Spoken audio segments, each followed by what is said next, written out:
What's up? Yeah, I'm with the one and only Clayton Young here in New York City. Clayton, how's it feel? How you doing? It's been good. It's good. It's good to be here, man. Finally, get a race in New York. So first time in New York. How are you feeling going into it? What's going through your head? Yeah, I think I've realized that I have no nagging niggles this marathon, which is kind of a first for me. Usually I have something that's bothering me, and I'm healthy, and that's what I'm really excited about. And I'm fit. Like, I've hit a lot of base hits in workouts, and nothing crazy or too special. But I think for my third marathon of the year, I'm really happy with where I'm at.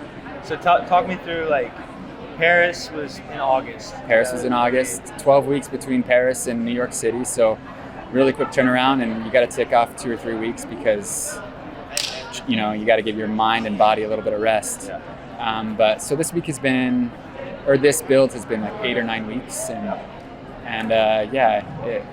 it's been good. I think I had one hiccup where I was sick for a couple days, but other than that, like, I've been healthy. And do you feel like it's just stacked on top of where you were in Paris, more or less? Yeah. I think I had to come down a little bit off of Paris, but yeah, the fitness is built. And like I said, I didn't have any home runs, but like a lot of really good solid workouts. Yeah. And I feel like there's no reason why I shouldn't be able to be just as fit or even better than in Paris.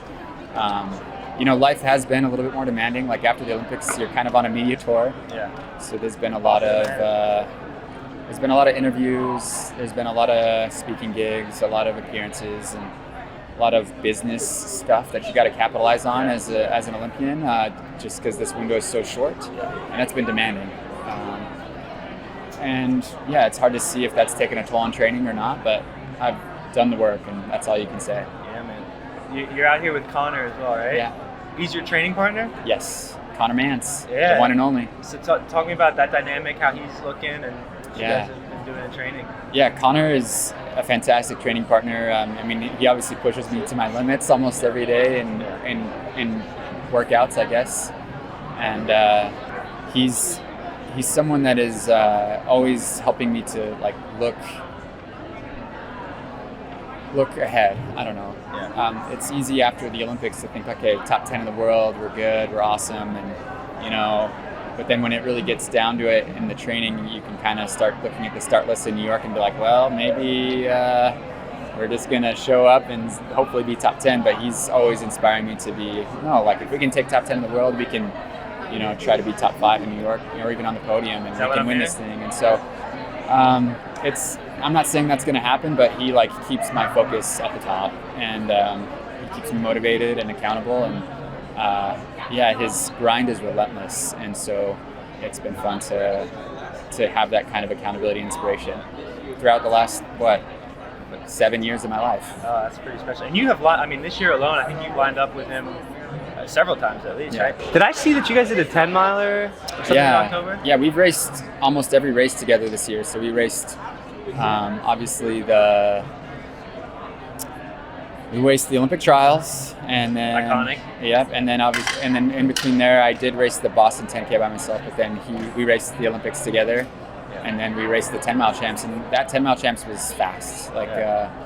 Connor ended up running the fastest time ever for a 10-mile on American soil, and I pretty much tied or beat the course record. So we were fast, and we pulled a lot of like confidence from that race going into New York.